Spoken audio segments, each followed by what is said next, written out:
Hello YouTube vintage radio collectors. Working another tube radio here. I've picked up several lately at pretty reasonable prices.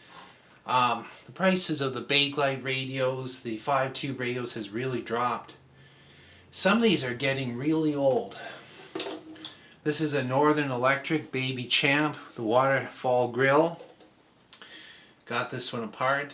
What I liked about this one is it's nothing special. It's the brown Bakelite. It's not the blue or the green or any of those colors.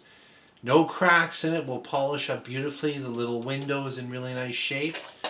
It was all original Westinghouse tubes in this one, which is kind of interesting. Match set. And all original parts except for 3. And this is one of these sets. This came out late 1940s. Now this is a fairly early version, so I'd say 46, 47. And nice chassis, metal chassis, fairly thick. It has the Bakelite tube sockets, which are nice. They're nice and strong. It had a broken pin on one though. Let's just flip this over so you can see what's up on top. Has the propeller dial. Speaker's in good shape. One small rubber repair on it. It's been done well. It's got the nice big IF can, so it's variable capacitor rather than variable inductor, so no chance of silver mica disease on these. And it was a bit dirty, but cleaned up very easily just with some wet Lysol wipes. I'll flip it back over again. Reason I wanted to show you this one is I'm halfway through it. So this half is done. I've rebuilt it. This half is original. You can see the wax capacitors. And I mean, you can't leave these in. The radio didn't. It produced a little bit of crackle, no discernible audio. Filter capacitor was still quiet. It wasn't really humming, but I found some connection errors and a couple of open resistors in it. And the problem with these is you've got these carbon resistors, and as I go through the circuit, I start at the rectifier and work my way towards the first tube, the first IF. Every single carbon resistor was way off in value. And some of these, like the 220 ohm on the cathode of the output tube, it was supposed to be 220. It was around 390. Way off. Amazing it worked at all. Somebody had cut out several of these wax caps and put in these later 1960s Aerovox caps.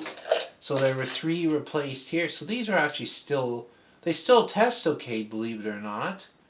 But the way they soldered them in, they just clipped the old one off, kind of wrapped it around the lug, put a big blob of solder on it.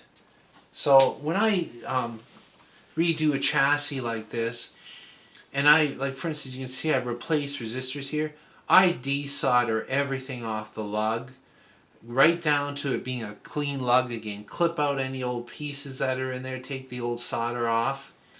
So then you have a nice fresh place to do a solid, reliable solder joint. So I'm using orange dip capacitors to replace these, so the caps will be good for 40 or 50 years. Metal film resistors, any of them that heat up, I use metal film so they can't burn up or smoke the way the old ones did. It looks like this one had a little smoke coming off it because there's some dark on the chassis over here.